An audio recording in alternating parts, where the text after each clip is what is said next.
Fenômenos de fogo. É um caso impressionante, nós vamos citar aqui. Estamos aqui com o livro Um Vermelho Encarnado no Céu. Já dispensa apresentações, mas nós apresentamos mesmo assim.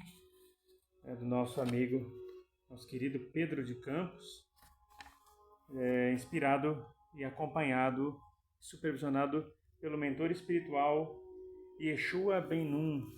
Estamos no capítulo 3, intitulado, inclusive, Fenômenos de Fogo, que eu já presenciei algumas vezes, inclusive nas regiões interioranas. É comum o fogo fátuo, que é uma bola de fogo que surge no meio de algum descampado, às vezes até do lado de um riacho. Interessante, né?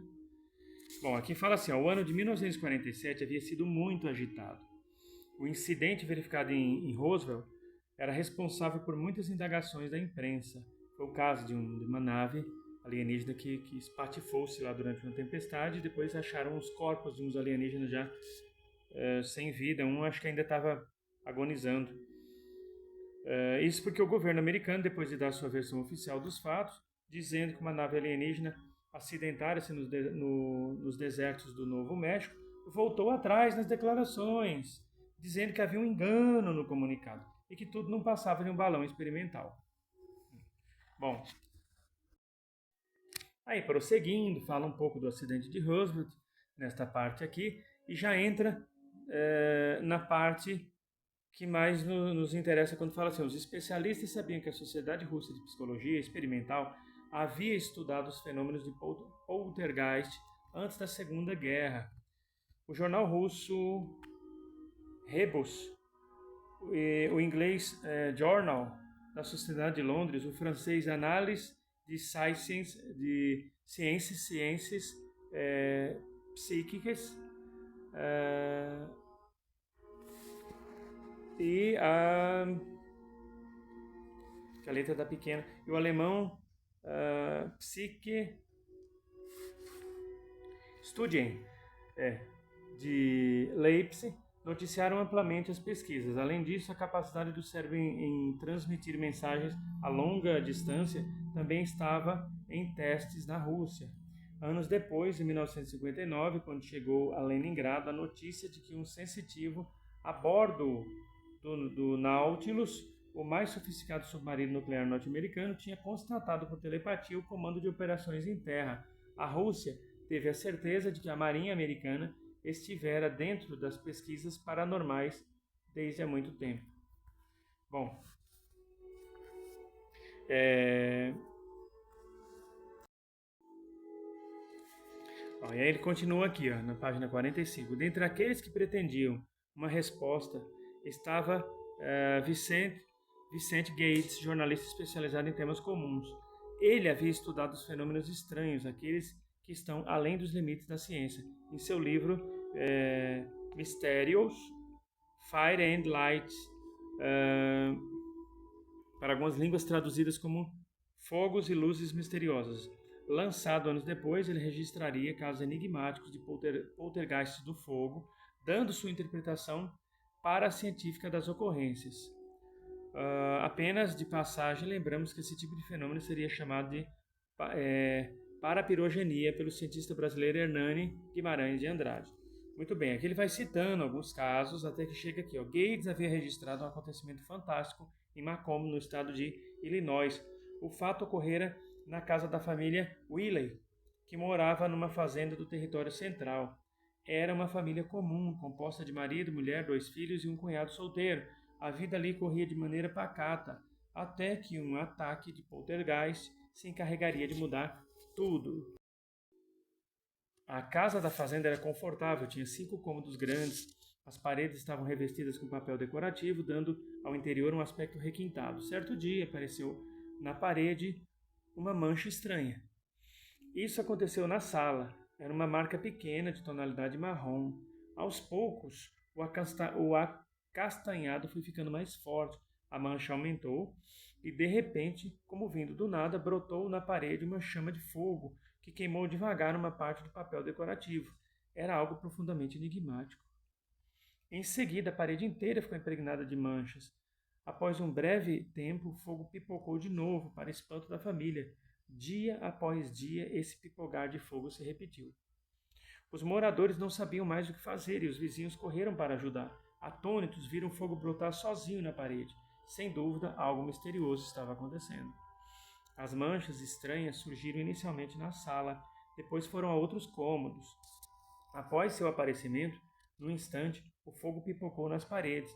As tentativas da família para apagar eram insuficientes. Então os vizinhos vieram acudir, com o balde d'água numa mão, pano molhado na outra, eles umedeceram as paredes para evitar novas explosões. Mas o fogo não parou. Não, o fogo não parou de espocar, mesmo com as paredes umedecidas. Era incrível, nada parecia detê-lo. O caso era inexplicável, mas verdadeiro. Estava ocorrendo ali na frente de todos. Willie, o dono da casa, tratou de chamar os bombeiros e repetiu isso por diversas vezes. Eles comprovaram que quando as manchas atingiram a temperatura de 177 graus, o fogo espocava nas paredes, não havia muita dificuldade em apagar os focos, mas o fogo estranhamente sempre voltava. Havia perigo de incêndio, caso atingisse outros materiais combustíveis da casa. Na semana seguinte a coisa piorou. As manchas marrons não ficaram somente nos papéis de parede, mas passaram a surgir também em outros locais da casa. O terraço foi contemplado por elas. Pipocou fogo nas paredes, o perigo aumentou. As cortinas ficaram amareladas e o fogo brotou nelas em seguida. Os móveis, com a mesa de jantar, as cadeiras e o sofá, foram todos atingidos de modo intrigante. Ele vinha de dentro da madeira, sem que ninguém soubesse como, e saía para fora assoprando. Já imaginou aquelas línguas de fogo, gente? Parecia uma combustão espontânea, vinda das moléculas da própria madeira. Nessa condição, a casa parecia mais um forno de micro-ondas. Estava empolvorosa. Era uma infestação feroz do enigmático poltergeist do fogo. Situação delicada, né? Bem delicada. Aí fala que Fred Wilson, chefe dos bombeiros, se esforçou o quanto pôde para umedecer as paredes e os móveis, mas o fogo insistia em pipocar, mesmo estando tudo ainda molhado. Não, em detalhe, a notícia se espalhou e a fazenda começou a ser alvo da invasão de curiosos. E aí a gente dá um salto, vamos lá para a página 50, onde fala assim: observou-se que vários poltergeists são agentes invisíveis que praticam ações nefastas, promovendo sempre confusão, desregramento e maldade. Um espírito vingativo, ao encontrar o médio, do qual é antagonista, com sua força psíquica, pode retirar o combustível de que precisa e produzir os distúrbios. De modo semelhante, o extraterrestre de antimatéria, ou seja, o ultraterrestre, realiza suas experiências na Terra, mas com engano é tomado por espírito elemental. Bom, vou explicar um pouco isso aqui.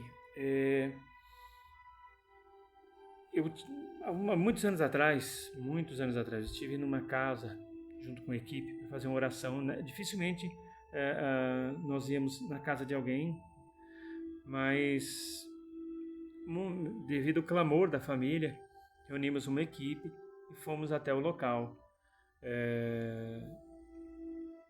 Essa equipe era composta por estudiosos até da área médica, tinha gente conosco.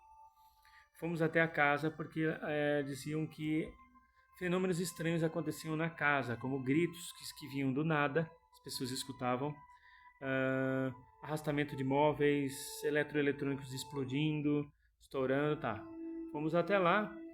Quando iniciamos as orações, eu me lembro que um cheiro estranho de coisa queimada começou a surgir, mas nada pegou fogo e de repente todos os vidros da casa explodiram.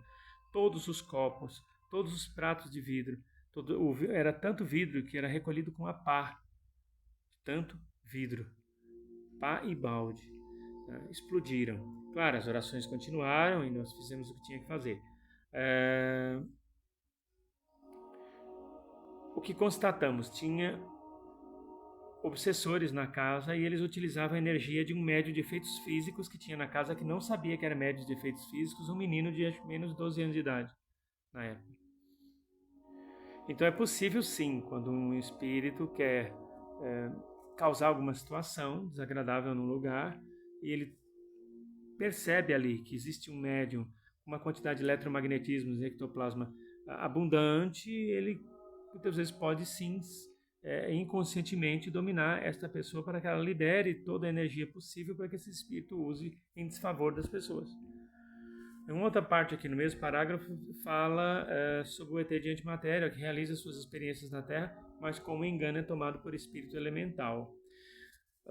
Por falta de conhecimento, as pessoas muitas vezes acreditam que eles são gênios ou elementais dos reinos da terra, da água, do fogo, do ar, dos minerais, cristais e vegetais. Aqui foi apenas colocado essa informação a título de esclarecimento.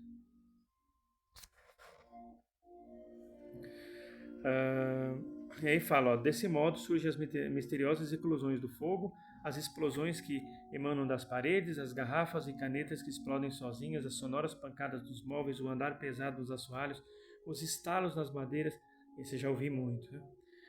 A movimentação de objetos da casa já vi bastante, as coisas que balançam no ar como folha morta, fazendo zigue-zague, os objetos que transitam no ar como se fossem carregados por alguém invisível, já vi também, ultrapassando até barreiras sólidas, as coisas que deslizam numa dada superfície, inclusive irregular, as peças que voam pelo ar como por encanto, as coisas que caem do teto, como vindas do céu, o aparecimento e o desaparecimento de coisas, inclusive de dinheiro, o arremesso de pedras, vindas, não se sabe de onde, já vi isso também, as águas que inundam recintos, a formação enigmática de gelo, a interrupção da corrente elétrica, já vi, as luzes se apagam e acendem nas casas, já vi, a campainha que toca sem ninguém acionar, as pessoas que mordem outras como se estivessem possessas, as aparições misteriosas de cães de outras feras ameaçando pessoas, já vi. Enfim, tudo isso e ainda outros efeitos semelhantes são manifestações de poltergeist. E curiosamente também, algumas também de fenômeno UFO, mostrando que um agente invisível atua em ambos. Claro que todos esses fenômenos, se tiver alguém que tem uma mediunidade forte, defeitos físicos, pode vir inconscientemente a ser assaltada para que as energias dessas pessoas sejam liberadas e esses seres usem em desfavor das pessoas ali, em detrimento aí da tranquilidade das pessoas. Em razão dessas ocorrências, uma questão fora proposta ao serviço de inteligência. O raciocínio era o seguinte: se um agente humano com sua força de pensamento pode produzir fogo e explosões nas coisas materiais, e se um espírito pode provocar esses efeitos, e ainda outros usando como combustível um dado fluido vital, considerando que os corpos vivos são dotados daquele fluido em abundância, pergunta-se: poderia uma inteligência, visível ou invisível, usando de tecnologia, provocar a combustão humana num contingente militar inteiro? Sim. Sim. Aqui numa parte do livro diz, quem promove confusão, fogo, explosões no ar, sequestros e implantes não está oferecendo nada de bom ao homem. Com certeza não poderia ser considerado amigo, nem tampouco uma inteligência com moral elevada, digna de nossa reverência. Então, não é de hoje, tá? Existem estudos militares para entrar em contato com essas forças e fazer parcerias para usar contra o próprio ser humano, para implantar a dominação não só militar como política e, por que não, econômica. Tá? Nós sabemos que, assim como existem seres humanos que não são muito bons, existem seres do plano invisível que também não são. E semelhante atrai semelhante, né? E não é à toa que existem alguns sistemas políticos e econômicos que não vêm de encontro às necessidades humanas no sentido de promover segurança, paz, equilíbrio e igualdade de oportunidades. Muito pelo contrário, são sistemas que visam a exclusão, a depreciação da espécie humana, da cultura, da liberdade de expressão, da igualdade racial, da igualdade de gêneros. São políticas que vêm para excluir, são políticas que vêm para vitimizar e para acirrar desigualdades sociais e diversas. Então, aqueles que ainda têm a intenção de trabalhar pelo bem, pela igualdade, pela fraternidade, por uma sociedade mais justa e igualitária, que deem as mãos, porque os grupos dominantes desse mundo não estão sozinhos. Eles têm apoio do invisível. Então é isso, gente. Quanto ao caso lá, foi resolvido, tá? Durante muito, muito tempo. houve um trabalho parapsicológico, com o pessoal da parapsicologia e esotéricos, que nem sempre se dão, né? Mas às vezes tem que deixar de lado algumas diferenças, para conseguir um contato maior com aqueles seres, ver o que queriam e negociar uma possível libertação para que a paz ali pudesse retornar. Tá bom? Que Deus abençoe a todos. Sugiram temas para nós, tá? Nós estamos seguindo uma sequência aqui, mas nada impede a gente de gravar outros vídeos sugerindo temas. Recomendo que adquiram o livro Um Vermelho Encarnado no Céu, valerá cada centavo do investimento.